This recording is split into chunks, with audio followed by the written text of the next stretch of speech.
memang sudah takdir begini, ya udah diterima aja. Jamaah belum sarapan, jamaah belum makan, jamaah belum apa-apa. Saya coba lihat, minuman 3, kue. Kenapa belum Ustaz? Coba, belum dipersilakan.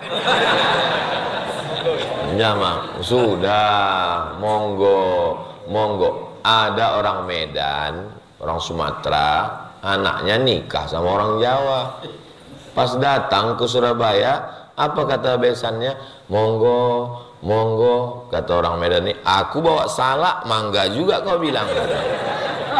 Alhamdulillah Pak Ustadz, persiapan pensiun saya sudah tenang Pak Ustadz, saya sudah siapkan 100 pintu kos-kosan. Baru pintunya aja Pak Ustadz. 1 pintu rencana itu Pak Ustadz disewakan untuk kota besar metropolitan, orang ingin punya kamar yang bagus, toiletnya di dalam pakai AC, pakai remote control, lampunya nggak perlu pakai TikTok, langsung pakai bersin, Hashim hidup. 1 kamarnya 1 bulan 1 juta Pak Ustadz. Jadi 100 pintu 100 juta. Saya sudah tenang Pak Ustadz. Yang membuat orang menjadi ngutang, membuat orang menderita, pertama keinginan, yang kedua rasa cemas akibat terlalu banyak membayangkan masa akan datang. Padahal sebenarnya masa yang kita cemaskan itu belum tentu terjadi. Bismillahirrahmanirrahim. Assalamualaikum warahmatullahi wabarakatuh.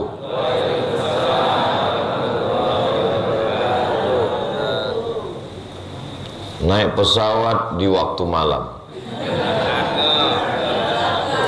Jangan lupa membawa teman. Dari bunyi sambutan salam, sepertinya jamaah belum sarapan. Itu hanya sekedar menjawab pantun. Apa kabar Bapak Ibu semua? Pripun kabare? Api? Waras? Sugih? Muga-muga sing melu salat subuh lunga nang masjid padha kabeh mlebu nang surga. Amin. Banyak orang Jawa ternyata. Alhamdulillahirabbil alamin. Allahumma sholli ala sayyidina Muhammad wa ala alihi wa sahbihi wa barik wa sallim. Yang sama-sama kita hormati guru kita semua, jauh dari Pontianak, Kalimantan Barat, Al-Mukarram Ustadz Luqmanul Hakim. Sebenarnya beliau, kami di mana-mana, tadi malam di Universitas Muhammadiyah Malang bertiga dengan Habib Muhammad bin Anis. Sebelumnya juga bertiga di waktu pagi. Kenapa subuh ini cuma saya sendiri? Karena kursine siji. Hadir juga bersama kita tokoh masyarakat dari lingkungan masjid kita, Bapak Haji Sarwanto, yang namanya tidak saya sebutkan, bukan saya tidak takzim, tidak hormat, tapi nggak ingat. Bapak-bapak, hadirin hadirat, hadratul muhtaramin wal mukarramin, sedulur sederek sedaya, mudah-mudahan semuanya istiqomah sholat subuh berjamaah. Subuh ini saya diberikan kehormatan untuk menyampaikan tausiah. Tausiahnya enggak dikasih judul, jadi saya bebas. Suatu ketika datang seorang mengadu kepada Kanjeng Nabi Muhammad Sallallahu Alaihi Wasallam. Dia ngadu karena hutangnya banyak, lalu minta dikasih doa. Lalu saya pun ingin menyampaikan, nggak tahu tiba-tiba ingat mau nyampaikan ini aja. Kira-kira Bapak Ibu setuju kalau doa ini saya sampaikan? Setuju. Dari bunyi setujunya kelihatannya utangnya banyak. Mudah-mudahan yang dililit utang dilepaskan Allah dari utang-utang. Amin ya rabbal alamin. Bukan berarti tausiah ini saya sampaikan kepada bapak ibu karena saya mau nyindir hutang, bukan. Karena saya nyampaikannya memang di Masjid Sabilul Muttaqin. Tapi tausiah subuh ini disaksikan dan didengarkan oleh jamaah dari Sabang sampai Papua, Brunei Darussalam, Malaysia, Singapura, Thailand, Bangkok, Hong Kong. Kenapa? Karena ini streaming melalui channel Ustadz Abdul Somad Official. Subscribe, like, share, and comment. Hadisnya ini ada dalam kitab Musnad Ahmad. Hadis itu kan 6 Pak Ustadz. Sahih Bukhari, Sahih Muslim, Sunan Abi Daud, Sunan Nasai, Sunan Tirmidzi, Sunan Ibni Majah. Kok Ustadz nyampaikannya dalam Musnad Ahmad? Imam Ahmad lebih tua dari yang 6 tadi.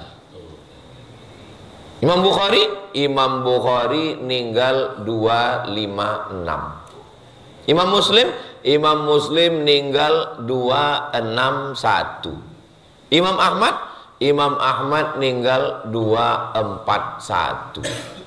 Mohon diingat karena ini akan keluar dalam UAS ujian akhir semester.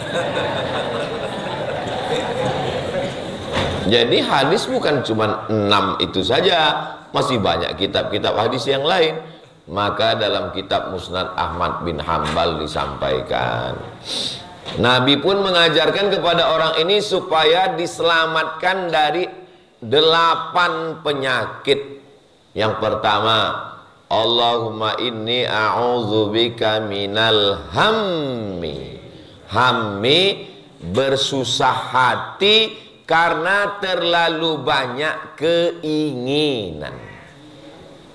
Dari mana penderitaan datang? Dari keinginan yang tidak tercapai. Semakin banyak keinginan, semakin besar penderitaan. Boleh untuk ditulis di spanduk. Keinginan sumber penderitaan. Kenapa orang gila tidak menderita? Karena nggak ada keinginan.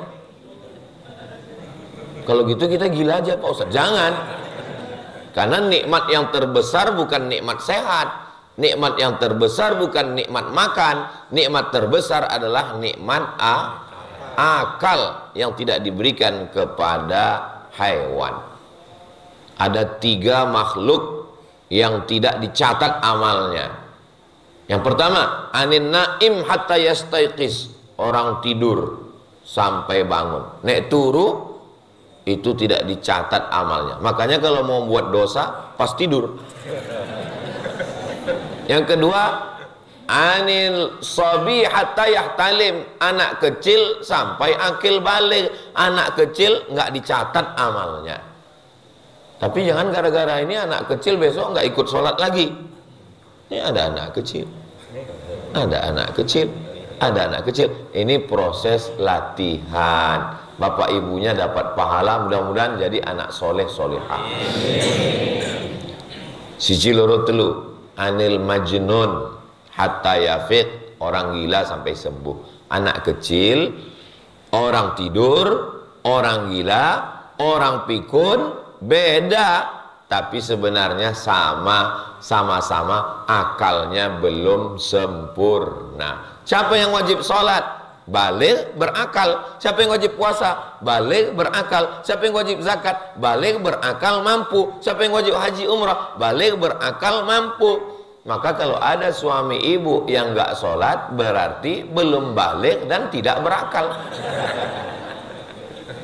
Mudah-mudahan segera akalnya turun.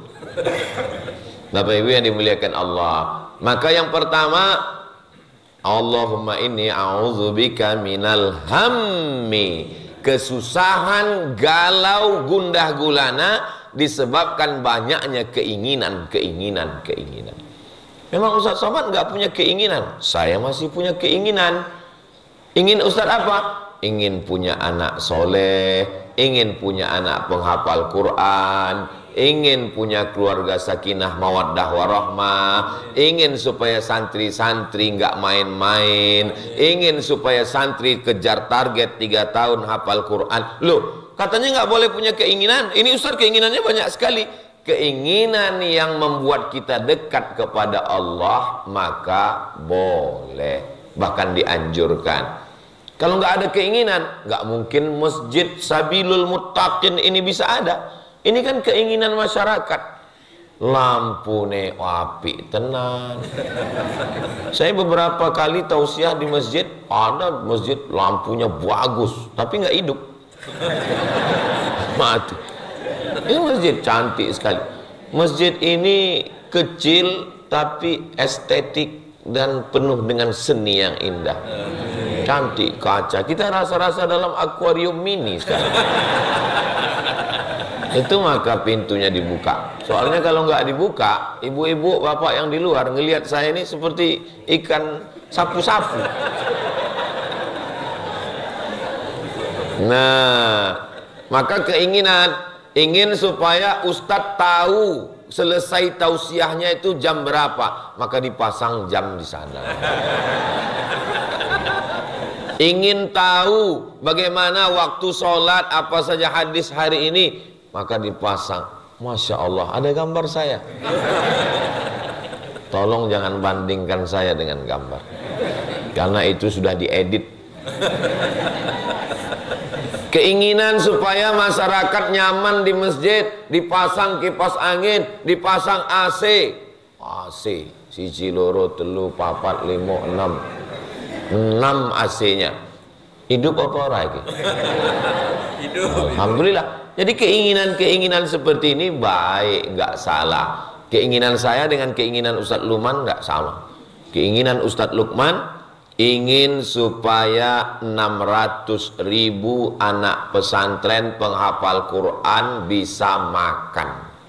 Karena beliau sampai hari ini menyantuni 68.000 pondok pesantren se-Indonesia, 600.000 anak penghafal Quran dari program namanya Infak Beras. 1.000 sehari Anda sudah menjadi penyantun para santri. 1.000 sehari berarti kalau sebulan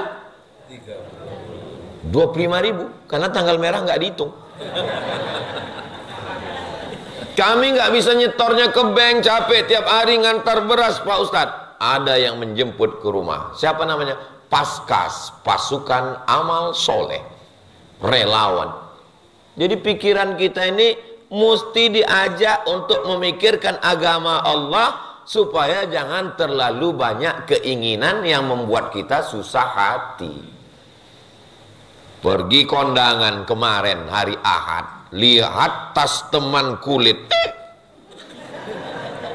sakit jantung. Pas mau ngambil gule, ini tiba-tiba ujung lengan bajunya tersingkap, gelangnya besar, naik diabetes. Pas mau pulang, panas ya habis makan ini, aduh panas, rupanya rantainya besar sebesar rantai sepeda motor, naik berkunang-kunang pulang ke rumah. Gara-gara apa? Keinginan yang tidak sampai. Betul Bu? Tuh ngaku. Bapak Ibu yang dimuliakan Allah Subhanahu wa taala. Masa iya Ustaz Somad ini nggak punya keinginan-keinginan? Alhamdulillah. Saya termasuk manusia yang tidak terlalu banyak keinginan. Satu-satunya ingin agak gemuk dikit. Karena selalu jamaah ini ngomong, Ustadz banyak istirahat ya. Kalau jamaah udah ngomong gitu, itu artinya maksudnya saya melihat Ustadz ini sakit. Saya terus terang Bapak Ibu sampai saat ini sehat. Adapun kurus ini bukan sakit, ini memang sudah takdir. Bukan berarti saya ngurangi makan, enggak, saya makan terus. Makan. Tapi memang sudah takdir begini, ya udah diterima aja. Jamaah belum sarapan, jamaah belum makan, jamaah belum apa-apa. Saya coba lihat, minuman 3, kue. Kenapa belum Ustaz? Coba, belum dipersilakan. Jamaah, sudah, monggo, monggo. Ada orang Medan, orang Sumatera, anaknya nikah sama orang Jawa. Pas datang ke Surabaya, apa kata besannya? Monggo, monggo, kata orang Medan ini. Aku bawa salak, mangga juga kau bilang. Bapak Ibu yang dimuliakan Allah. Sampai mana tadi kok membelok ke sana? Jadi yang pertama penyakit itu adalah karena keinginan. Gaji guru rendah. Gaji guru hanya cukup untuk beli tahu, kata Iwan Fals. Akibatnya guru tidak konsen ngajar di kelas. Maka pemerintah menaikkan gaji guru. Insentif dinaikkan. Gaji pokok 3 juta, tambah tunjangan 3 juta. Kalau di daerah ada lagi insentif dari kabupaten kota 3 juta, 9 juta. Diharapkan fokus ngajar. Ternyata nggak fokus juga. Kenapa? Kurang. Kok kurang? Dulu 3 juta dia naik motor. Sekarang 9 juta dia kredit mobil. Bensinnya naik. Bunyi klaksonnya kredit. Tetap nggak fokus. Kenapa? Karena keinginan. Sholat jadi nggak khusyuk. Kenapa nggak khusyuk? Karena ngelihat teman di depan mukenanya wapi tenan. Gambar bunga melati, bunga tai ayam, semua ada. Akhirnya terbayang, oh mukenanya pasti suaminya gajinya, oh sugih tenan iki. Oh. Keinginan. Maka alihkan keinginan obsesi dunia itu keinginan kepada akhirat. Mudah-mudahan keinginan kita berubah dari dunia menjadi keinginan akhirat. Amin. Ini Ustaz Somad ini penyebab kemunduran Indonesia. Akhirnya kita nggak punya cita-cita besar sebagai bangsa. Bukan begitu maksudnya, bro. Maksud saya bukan berarti kita. Saya nggak mau juga habis tausiah ini masyarakat pulang ke rumah turu, tidur. Pas istrinya nanya, sampean orang lungo kerja mas, jangan terlalu banyak keinginan. Karena keinginan adalah sumber penderitaan. Bukan itu maksud saya. Bapak ibu tetap bisnis, tetap punya kebun kelapa sawit, tetap ada tambang, tetap mengolah ikan. Tapi keinginannya bukan dunia, keinginannya kalau saya banyak uang, saya akan bangun masjid ke seluruh penjuru Nusantara. Sallu ala Nabi Muhammad. Allahumma salli ala Sayyidina Muhammad wa ala ali Sayyidina Muhammad. Wala umanniyannahum. Kata Allah Ta'ala menceritakan tentang keinginan setan. Namanya SOS, standar operasional setan. Kami buat manusia itu punya keinginan berhalusinasi, ingin punya batu cincin yang harganya 100 juta.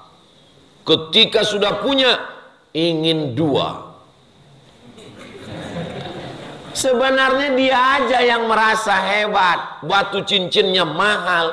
Orang yang ngelihat dia nggak tahu. Paling orang ngelihat kelereng. Orang nggak ngerti batu.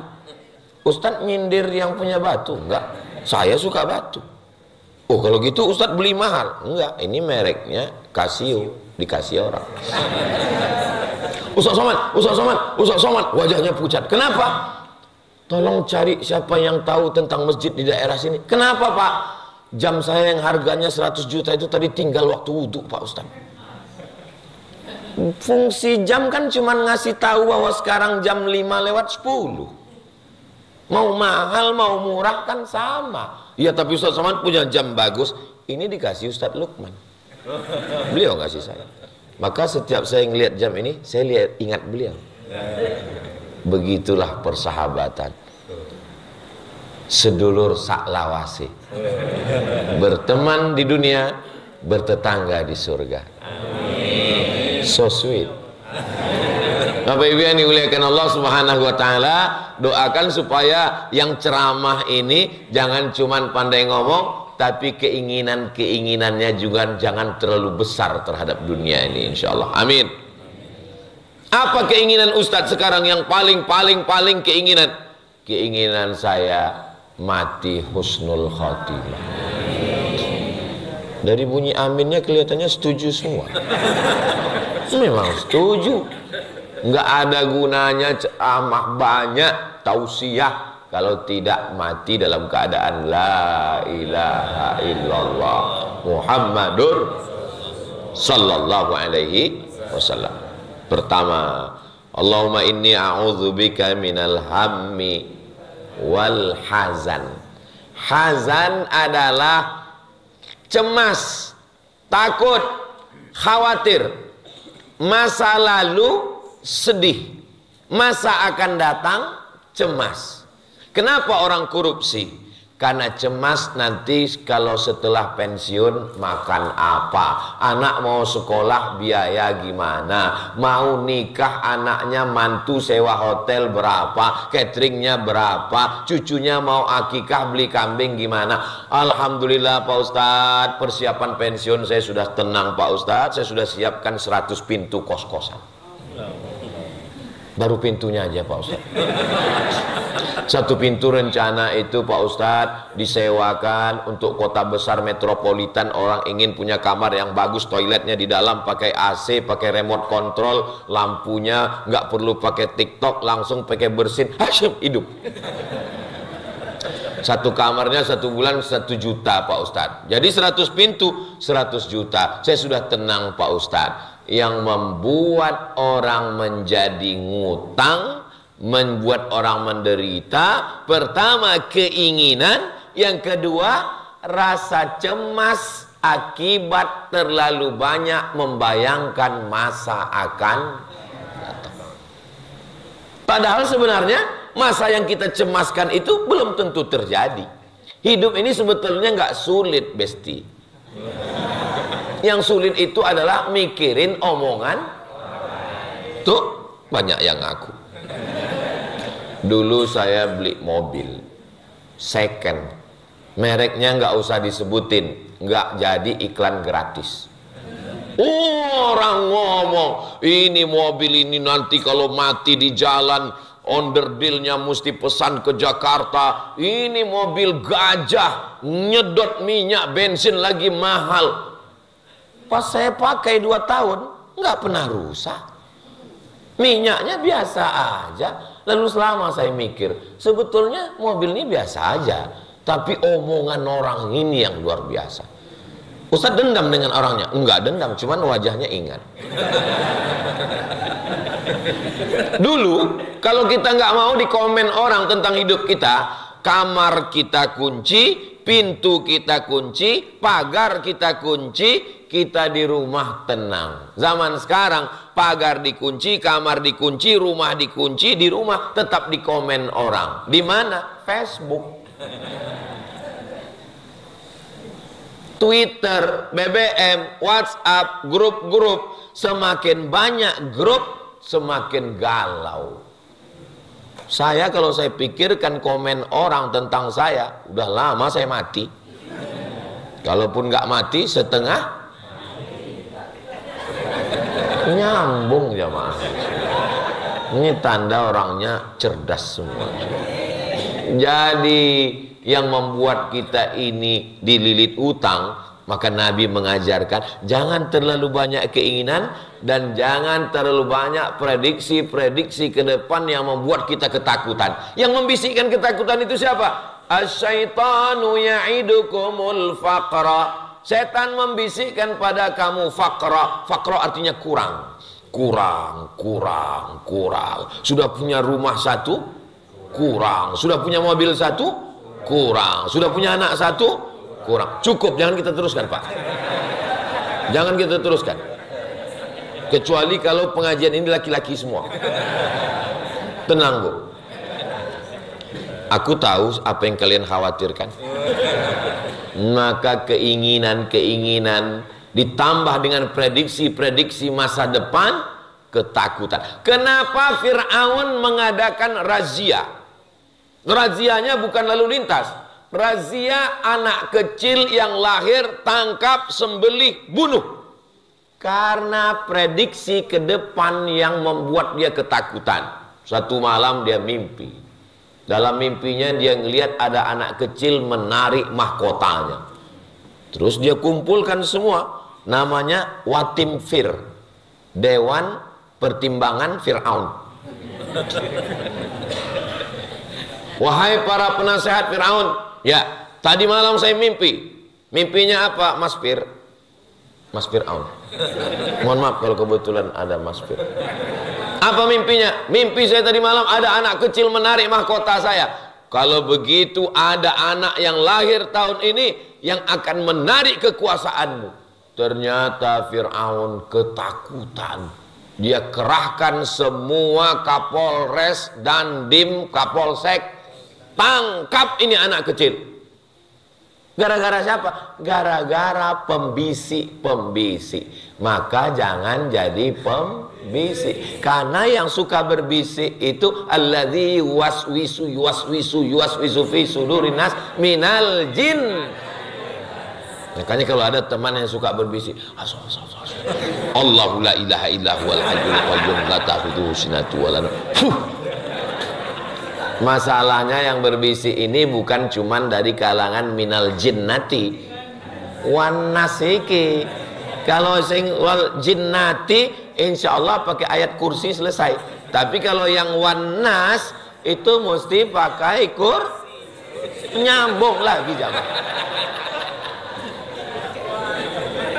Maka kata Nabi, Allahumma inni a'udzubika minal hammi wal hazani. Yang ketiga, wal ajzi. Karena terlalu banyak keinginan ditambah prediksi ketakutan-ketakutan, akhirnya wal ajzi. Ajzi ini 6L: lemah, letih, lesu, letoy, loyo, lunglai. Lemas akhirnya, nggak bersemangat hidup. Ini orang yang begini itu sama artinya malaikat maut lewat. Ini sudah dicabut apa urung ya? Nyawanya belum dicabut tapi sudah mati duluan. Nggak punya semangat hidup. Ibu bapak kalau ngelihat Ustadz Somad pagi ini semangat apa orang semangat? Masya Allah. Padahal ini tausiah saya yang terakhir. Maksudnya saya mau pulang. Saya mau mulih pulang ya. Saya mau mulih, ini pesawat nanti mau ke Medan. Dari hari Jumat saya sudah di Jawa Timur, pertama ke Jember Jumat, Selasa, Rabu, Kamis. Jadi Jumat, Sabtu, Ahad, Senin. Malam Sabtu, malam Ahad, malam Senin. Memang jadwal saya ke Jawa Timur ini setahun cuma 3 malam. Malam Sabtu, malam Ahad, malam Senin. Nggak boleh lebih dari 3 malam. Dikhawatirkan buka cabang. Nah, makanya kita ini kenapa semangat?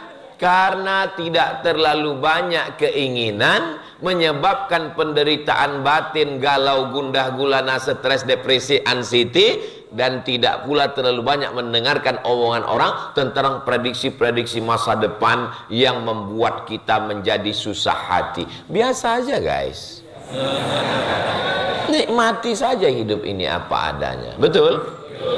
Tapi bukan berarti kita santai. Saya nggak mau juga gara-gara ini Bapak nanti rapat di kantor ditanya bagaimana planning kita tentang 2024-2025. Santai aja bro. Tetap ada target-target, tapi yang masuk akal. Setelah itu usaha dan ikhtiar serahkan kepada Allah. La haula wala quwata illa billahil ali azim. Subhanallah walhamdulillah wala ilaha illallah wallahu akbar wala haula wala quwata illa billahil aliyil azim. Jamaah Masjid Sabilul Muttaqin ini sugih-sugih kaya-kaya. Ustadz tahu dari mana? Itu Qurannya emas semua. Dilihat dari susunannya, ini Quran nggak pernah dibaca. Ustadz Somad suuzon, fitnah. Quran ini awalnya kacau balau susunannya, tapi karena mau ada tausiah subuh bersama Ustadz Somad, rapi. Begitu, nggak boleh kita suuzon, karena komen orang ini membuat kita lemah. Pak dokter ngapain di rumah sakit? Saya ketemu dengan teman saya, dosen, dia dokter di rumah sakit. Pak dokter ngapain sini? Ustadz Somad ngapain? Saya jenguk jamaah sakit. Oh, Pak dokter, mertua saya Pak Ustadz sakit. Terus ya saya ngantar mertua saya ke sini. Sakit apa Pak dokter? Awalnya luka dikit. Terus ya karena dengar omongan prediksi, ya akhirnya dia dilemas. Dikasih tahu, ini lukanya kecil, tapi karena ibu kena diabetes mellitus, ini nanti kakinya akan dipotong, ini akan merambat kemana-mana, akan diamputasi. Akhirnya Pak Ustadz sekarang koma. Tapi belum titik, belum. Gara-gara apa? Gara-gara mendengarkan prediksi ramalan-ramalan orang. Saya bukan melarang Bapak Ibu ke dokter. Saya masih berteman dengan dokter. Saya masih percaya dokter. Saya masih ceramah di Ikatan Dokter Indonesia. Tapi saya tidak menambah rukun iman jadi 7. Antu'mina billah wa malaikatihi wa kutubihi wa rusulihi wal yaumil akhir wa bil qadari khairihi wa syarrihi wa bi dokter spesialis. Kalau kita di komen orang, ya kita punya Tuhan, kita punya takdir, kita punya Allah. Jangan sampai rusak akal pikiran kita hanya karena omongan orang. Apalagi sekarang omongan orang, ya Allah, di internet itu prediksi tentang masa depan. Anda lahir bulan Mei, nasib Anda nggak jelas. Maybe yes, maybe no. Bapak, Ibu yang lahir bulan Mei, nasib kita sama. Saya lahir 18 Mei. Tahunnya Pak Ustadz, rahasia. Pak Ustadz sebetulnya umurnya berapa? Ya sekitar 27, 25. Umur ini kan bukan masalah angka, tapi masalah rasa. Yang subuh ini datang ke Masjid Sabilul Muttaqin, ini adalah pemuda-pemuda Islam yang luar biasa. Tapi kami udah tua Pak Ustadz. Saya tidak melihat orang tua di sini. Saya melihat anak muda yang terjebak di tubuh yang tua. Tapi yang sekarang masih molor, masih tidur di rumah, walaupun anak muda, mereka adalah panti jompo. Maka kita ini mesti semangat terus. Seandainya dulu Indonesia ini dipimpin orang-orang yang tidak semangat, waktu penjajahan Jepang, Hiroshima, Nagasaki, Belanda, sekutu, kita dengan bambu runcing. Coba kalau pejuang dulu, mari kita berjuang. Ya kita cuma bambu runcing, nggak merdeka kita ini sekarang. Mereka dengan bambu runcingnya semangat. Allahu Akbar. Akhirnya meledak Surabaya. Lari itu Belanda, pulang ke Amsterdam, tinggal terong Belanda. Surabaya, tempat pergolakan perjuangan. Mereka bukan dengan tanknya, bukan dengan senjata apinya, tapi dengan semangat. Semangat inilah yang mau dipadamkan oleh setan dengan ramalan-ramalan. Bintang kamu apa? Taurus. Jangan nikah dengan Pisces, karena Taurus kambing, Pisces ikan. Kambing ketemu ikan masuk angin, gembung.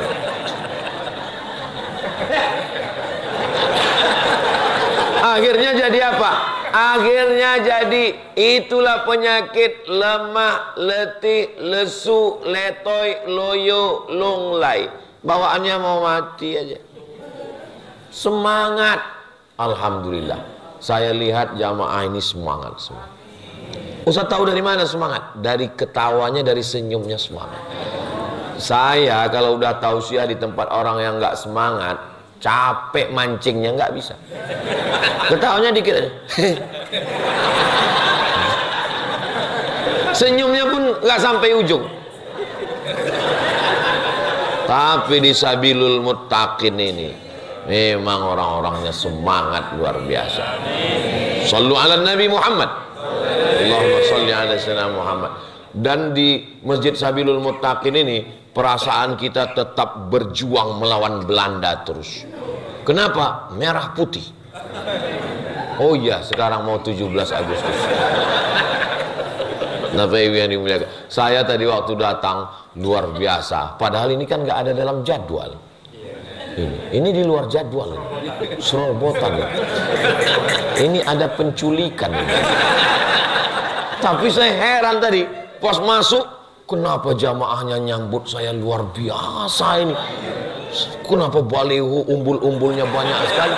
Rupanya persiapan 17-an. Semangat inilah yang membuat kita tetap, setan itu takut kepada kita. Karena dia selalu membisikkan, kamu lemah, kamu lemah, kamu lemah. Tapi ternyata kita katakan, tidak setan, menyala setan. Maka insya Allah, saya ditanya orang, kenapa Ustaz Somad itu pecinya merah, lalu kemudian sorbannya hijau? Supaya membangkitkan semangat. Semangat. Kenapa Ustaz? Saya kan tausiah di Jakarta. Datang jawara-jawara itu ngasih peci merah. Itu asbabun nuzulnya pakai peci merah. Kasih mereka. Kayak dikasih golok. Cuman nggak saya bawa sekarang. Ada goloknya di rumah. Itu saya bawa pas sholat Idul Adha. Untuk menyembelih kurban. Mesti semangat. Ibu semangat? Bapak semangat? Allahu Akbar. Wah, kalau begini semangatnya. Padahal belum sarapan ini. Semangatnya luar biasa. Puasa sunat. Untung saya nggak nyicip.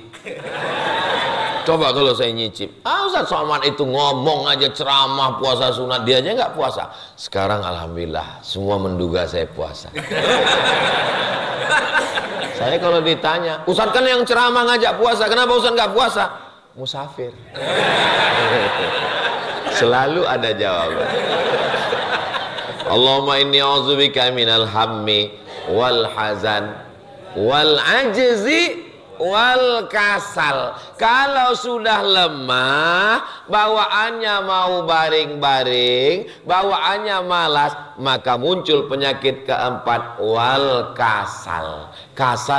Kasal bukan kepala staf angkatan laut. Mohon maaf bapak-bapak TNI angkatan laut, jangan habis ini saya ditangkap. Aku ya wedi. Maka maksudnya adalah malas. Kalau sudah kehilangan semangat, akhirnya malas, bawaannya mau ya scroll, ngantuk, makan. Habis makan, kalau tegang urat perut, kendur urat mata. Kasal. Kalau sudah malas, gimana rezeki mau datang? Rezeki sudah dijamin Allah. Rezeki memang betul dijamin Allah. Tapi kalau saya tidak berusaha untuk membuka tutupnya dan mendekatkannya ke mulut, tidak.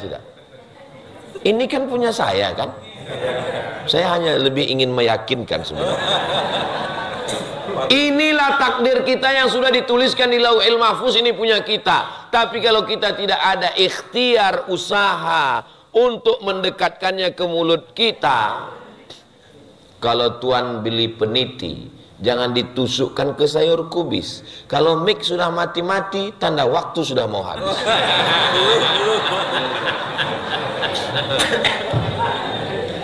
Ini salah satu kehebatan Masjid Sabilul Muttaqin.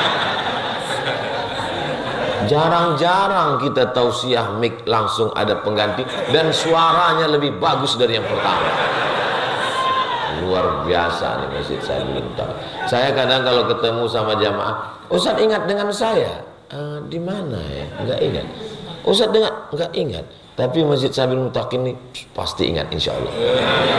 Ustaz ingat dengan kami waktu di Surabaya? Oh iya, yang mic-nya 2 itu kan. Ingat, Masya Allah, tabarakallah.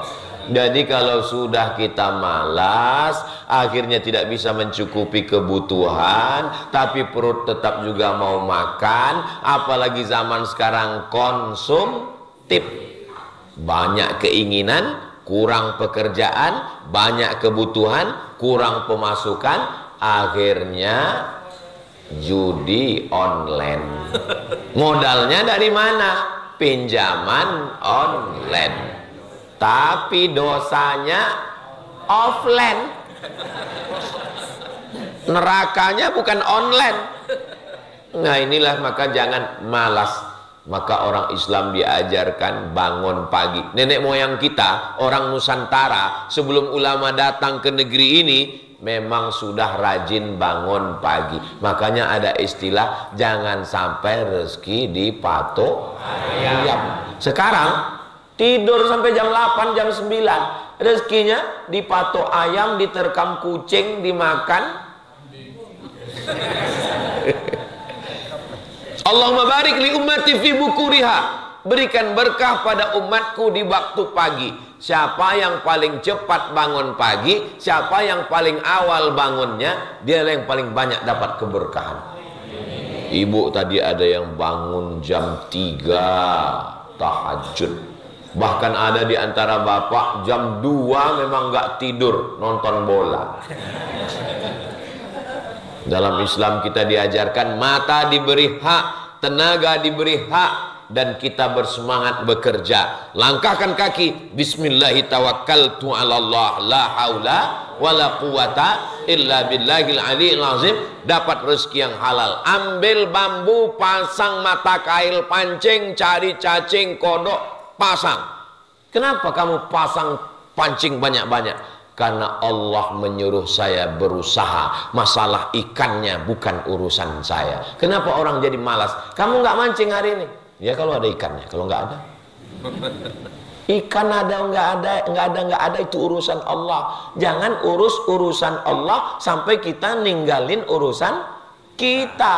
Urus dulu urusan kita, masalah ikannya urus, serahkan pada Allah Subhanahu wa taala. Berapa banyak bapak-bapak yang hari Sabtu, hari Ahad libur pergi mancing, sudah siap semua dari pagi sampai sore, orang itu iwae satu pun nggak ada. Tapi pulang ke rumah dia tetap bawa ikan, dia mampir ke pasar.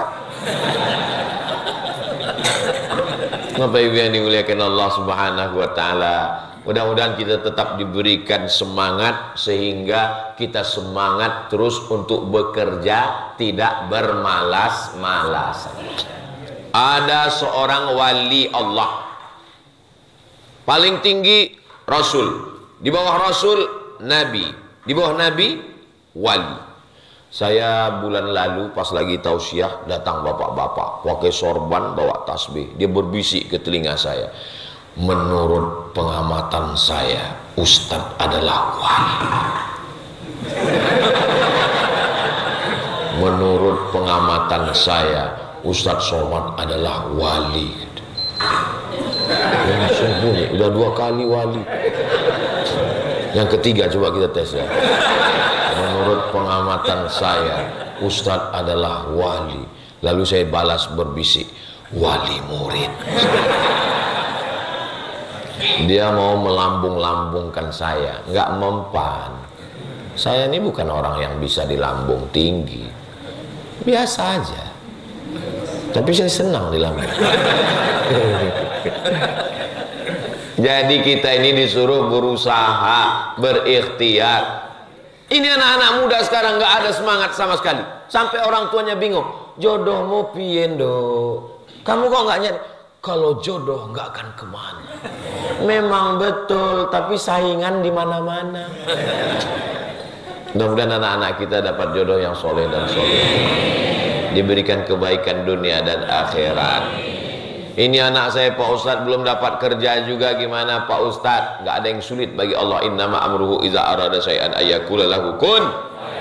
Kenapa belum? Allah cuman ingin lihat kita bangun malam sholat hajat 2 rakaat. Bagi yang pakai usolli, usolli sunnatal hajat. Bagi yang nggak pakai usolli, cukup dalam hati, Allahu Akbar. Jangan kelahi gara-gara usolli.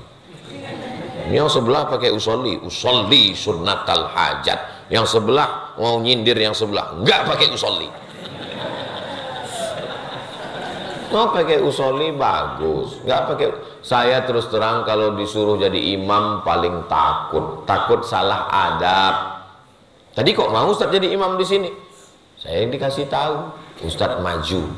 Saya selalu khawatir, kadang masjid itu bismillahnya sir, kadang masjid itu nggak pakai kunut, kita ragu. Tapi di masjid Sabilul Mu'tadin jelas, Sabilul Muttaqin jelas. Pas tadi saya maju ke depan, Ustadz pakai kunut. Tolong masjid-masjid yang lain dari Sabang sampai Papua tiru standar operasional Masjid Sabilul Muttaqin ini. Dari mulai penempatan Qur'annya, kaligrafinya, lampunya, AC-nya, layarnya yang nggak ganti-ganti dari tadi. Allahumma inni a'udzubika minal hammi wal hazan wal ajzi wal kasal wal jubni. Kalau sudah malas muncul jubni, pengecut, takut. Kenapa takut? Karena malas, nggak punya apa-apa, akhirnya takut.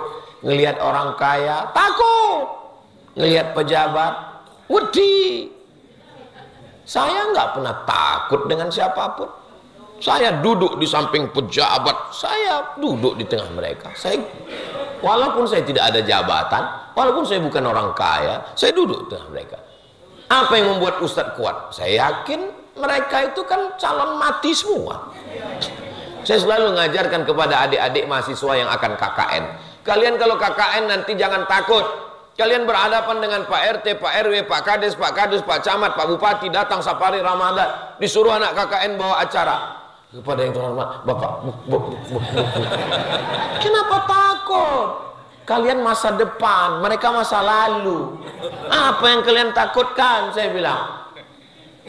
Gimana Ustadz bisa berani? Loh, kita ketika di situ kita katakan, kamu, Kadus, Kades, RT, RW, pejabat, bupati, gubernur, kalian semua akan mati dimakan cacing tanah. Tapi jangan diomongin. Jangan nanti adik-adik KKN pas langsung, ini kamu semua Pak Kades, mati semua. Kata Pak Kades, Satpol PP, tangkap. Jangan menjadi orang yang jubni, pengecut, takut menghadapi. Ada sahabat saya. Jadi waktu kami bertamu ke rumahnya, kita kan karena teman dekat akrab, mohon maaf mungkin ini nggak sopan adat istiadat kita di Jawa kan sopan. Beda orang Jawa sama Sumatera. Kalau di Sumatera kalau kita beli barang-barang di pasar, ya biasa aja. Saya beli daun ubi, beli terong. Kalau di Jawa nggak bisa gitu. Sopan dia. Lain Padang, lain belalang, lain lubuk, lain ikannya, lain daerah, lain tradisinya. Maka kita mesti kenal tradisi ini baik-baik. Kenapa Ustaz Somad ini pakai sarung? Biasa pakai celana. Ini di Surabaya. Tradisi pakai sarung. Tapi walaupun pakai sarung, saya tetap pakai celana. Bapak-ibu yang dimuliakan Allah Subhanahu wa ta'ala. Jadi didik anak-anak kita jangan mentalnya jatuh karena melihat, apalagi sampai ibu menjadi orang yang jubni, pengecut, takut. Lihat tetangga sebelah rantainya besar, mengecut. Padahal imitasi. 2 kali kita kena. Padahal dia pun imitasi juga. Kalau ada tetangga ibu, kawan, sahabat, jamaah yang punya gelang rantai besar, beli yang lebih besar. Kalau nggak tahu tempat jualnya, nanti saya tunjukkan. Ngapain kita mesti takut? Yang kita takut, cemas itu adalah nggak punya bekal menghadap Allah. Yang saya cemaskan itu bukan saya duduk dekat pejabat. Saya nggak takut kalau duduk dekat orang kaya. Yang saya takutkan kalau saya duduk dekat orang kaya yang hartanya dipakai mujahid fisabilillah. Yang saya cemas itu adalah kalau saya duduk dekat Ustadz Lukman karena usianya jauh lebih muda dari saya, tapi jangkauan dakwahnya. Kemarin waktu pulang dari Universitas Muhammadiyah, pas kami buka Universitas Muhammadiyah Malang, pas buka kaca mobil, Saya udah mau ngelambai, yang anak-anak gadis manggil, Ustaz Lukman, Ustaz Lukman. Saya nggak jadi.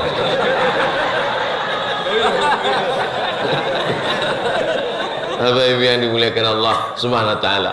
Allahumma inni a'udzubika minal hammi wal hazan wal ajzi wal kasal wal jubni wal bukhl. Yang keenam, bukhl.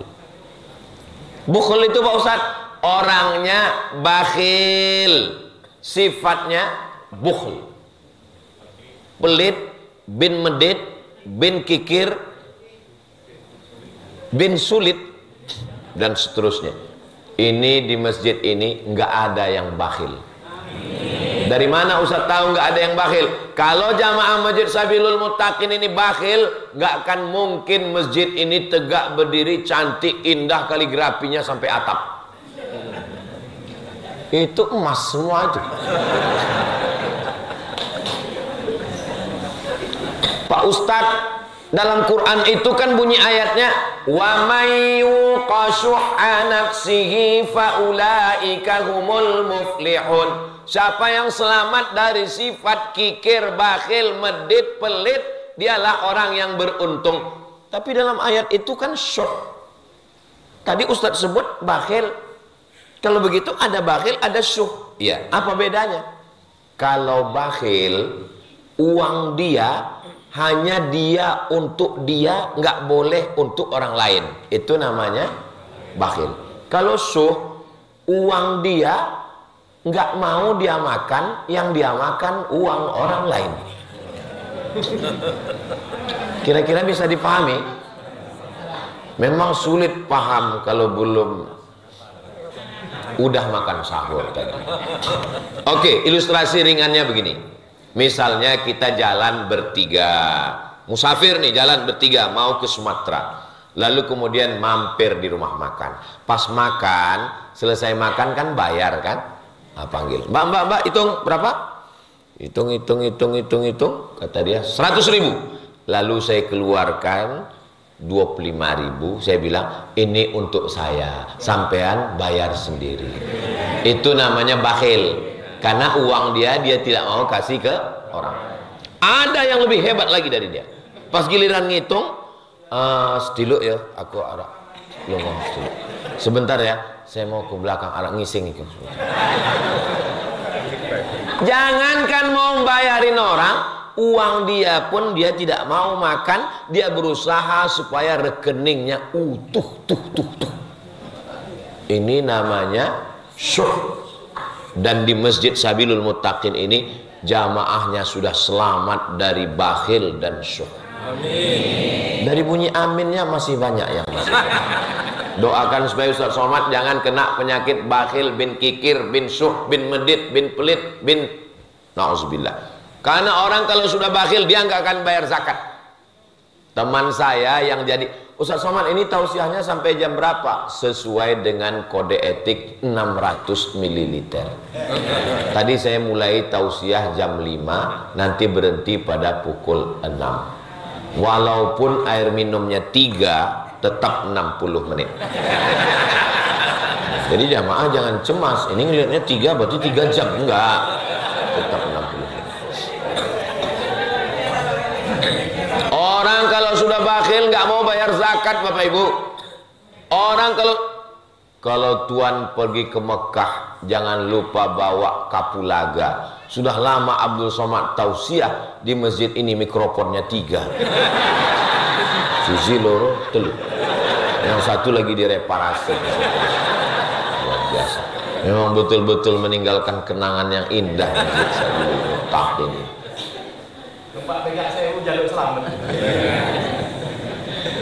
Assalamualaikum Bapak. Waalaikumsalam. Kami dari Badan Amil Zakat Nasional melihat dari Bapak rumahnya besar, mobilnya besar, istrinya besar. Ini kelihatannya Bapak sudah masuk dalam yang wajib zakat, Pak. Apa jawab dia? Mohon maaf ya Dek, rumah ini ngutang, mobil ngutang, satu-satunya yang lunas di rumah itu cuma istri saya, yang lain ngutang.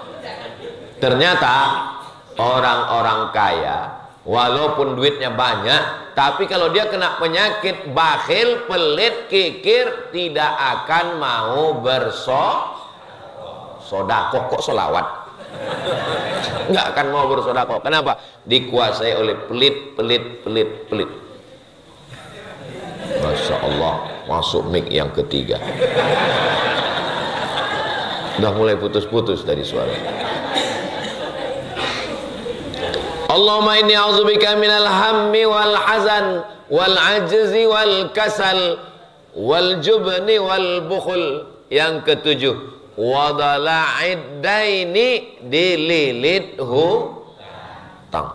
Dililit utang karena kebutuhan terus bertambah, anak sekolah, keperluan, konsumtif, keinginan, kekhawatiran, ketakutan, tapi malas, akhirnya ngutang. Dulu kalau mau ngutang, buka pintu, bawa motor, jalan kaki, ketuk pintu rumah orang, ngomong dulu, ngomong segan, nggak jadi ngutang. Malas jalan, nggak jadi ngutang. Sekarang di dalam rumah, di dalam kamar, tinggal fotokopi KTP, cair. Ibu tolong HP-nya dikasih password. Kenapa? Berapa banyak orang tua tiba-tiba kena tagihan. Siapa yang makai? Suaminya enggak, Pak, suaminya baik. Suaminya baik. Anaknya rupanya tahu password, dia pakai, akhirnya na'udzubillah. Ya Allah, selamatkan anak-anak kami dari pinjaman online. Na'udzubillah. Dola'id daini, dililit hutang. Ustadz Somad masa nggak pernah ngutang sama sekali, Pak Ustadz, selama Ustadz sekolah di Mesir. Selama di Mesir saya nggak pernah ngutang. Terus makan Ustadz dari mana? Saya dapat beasiswa dari Al-Azhar 162 pon, 50 pon sewa rumah, 50 pon untuk makan, tinggal 62 pon, 20 pon ongkos bis, 20 pon beli buku, 20 pon disimpan, khawatir mana tahu tiba-tiba sakit perut, pening kepala, persiapan obat mencret. 4 tahun di Mesir nggak pernah pulang, bukan karena serius belajar, tiket mahal. Setelah pulang, Ustadz gimana beli kendaraan? Memang cukup gaji Ustadz. Ustadz kan PNS sampai 2019. Memang saya pernah minjam, namanya Mbok Bank, pinjaman lunak tanpa bunga. Mak, panas, Mbok, aku kena cahaya matahari, jangan sampai wajahku makin hitam. Akhirnya orang tua emak saya melepas gelangnya sama cincinnya. Memang kau dari dulu menyusahkan. Waktu kau mau ke Mesir ku jual, datang lagi. Sekarang kau pulang dari Mesir, jual lagi.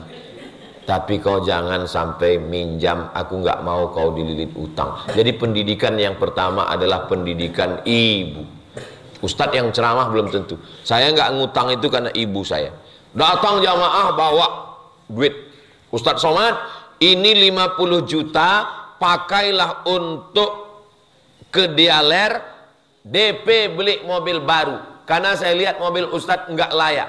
Saya bilang, bawalah uang ini, saya nggak berani makai. Karena sekarang saya ceramah menggelegar.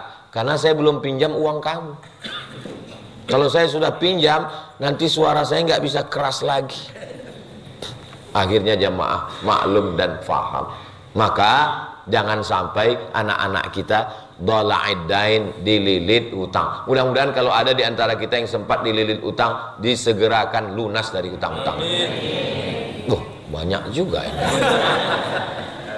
Bapak Ibu yang dimuliakan Allah. Yang terakhir, Allahumma inni a'udzubika minal hammi wal hazan wal ajzi wa kasal wal jubni wal bukhl wa dhala'id daini wa ghalabatir rijal.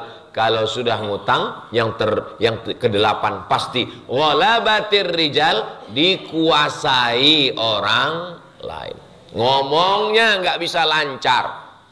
Assalamualaikum Ustaz Somad. Waalaikumsalam. Ini apa hukumnya? Haram. Kenapa saya lantang ngomong haram? Karena saya nggak minjam uang dia. Coba kalau saya minjam uang dia, ini apa hukumnya Ustaz? Halam. Susah untuk berfatwa, susah untuk bicara, susah untuk tegas. Kenapa? Karena kita sudah termakan, terpinjam dan lain sebagainya. Doakan supaya Ustaz Somad tidak terlalu banyak keinginan-keinginan. Jangan sampai dia terlalu takut dengan komen-komen ucapan sehingga akhirnya terlilit sampai anak cucu kita semua sampai hari kiamat. Hidupnya yang sederhana, yang biasa, yang normal, yang sehat walafiat, berakhir dengan husnul khatimah insyaallah. Jangan sampai orang yang ngidupkan sepeda motor ngegas, kita yang mencret. Kenapa? Ghalabatir rijal, dikuasai orang lain. Setiap lewat sepeda motor di depan mules langsung. Kenapa? Disangka debit kolektor. Mudah-mudahan kita semua diberikan kebaikan dunia dan akhirat. Nanti Bapak Ibu kalau ditanya, siapa tadi yang tausiah di Masjid Sabilul Muttaqin? Ustadz Abdul Somad. Apa isi ceramahnya? 8. Apa yang 8? Apa ya? Kalau Bapak Ibu bisa ingat, kita baca bersama-sama. Allahumma inni a'udzubika minal hammi wal hazan wal ajzi wal kasal wal jubni wal bukhl wa dala'id daini wa ghalabatir rijal. Allahumma inni a'udzubika minal hammi wal hazan wal ajzi wal kasal wal jubni wal bukhl wa dala'id daini wa ghalabatir rijal. Allahumma inni a'udzubika minal hammi wal hazan wal ajzi wal kasal wal jubni wal bukhl wa dala'id daini wa ghalabatir rijal. Itulah enaknya kalau kita doa rame-rame. Yang enggak hafal enggak ketahuan.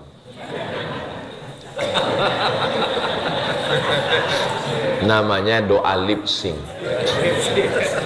Doa enggak perlu pakai bahasa Arab. Saya ngoraiso bahasa Arab, ya orang nggak usah pakai bahasa Arab. Yang pakai bahasa Arab itu yang dalam sholat, yang di luar sholat ya pakai bahasa kita. Selamatkan aku, jangan terlalu banyak keinginan, jangan terlalu banyak ikut komen orang, jangan terlalu banyak kekhawatiran, apalagi dari temanku yang sebelah kiri dan kanan ini ya Allah. Tapi jangan kuat-kuat, kalau kuat temannya tersinggung. Aku tahu. Nah akhirnya jam 5.58. Kenapa Ustaz Somad nih matanya dari tadi ke sana ngelihat jam 5.58? Waktu kalau saya tambah setengah jam lagi Bapak Ibu masih sanggup? Masih kuat? Saya nggak sanggup. Ini tausiah terakhir selama 4 hari. Habis ini saya akan pulang. Kita tidak pernah berpisah karena kita selalu bersama dalam doa. Saya yakin dan percaya Bapak Ibu pasti mendoakan saya. Ala hazihin niyah al-Fatihah. A'udzubillahi minasyaitonir rajim. Bismillahirrahmanirrahim. Alhamdulillahirabbil alamin arrahmanir rahim maliki yaumiddin. Iyyaka na'budu wa iyyaka nasta'in. Ihdinas siratal mustaqim.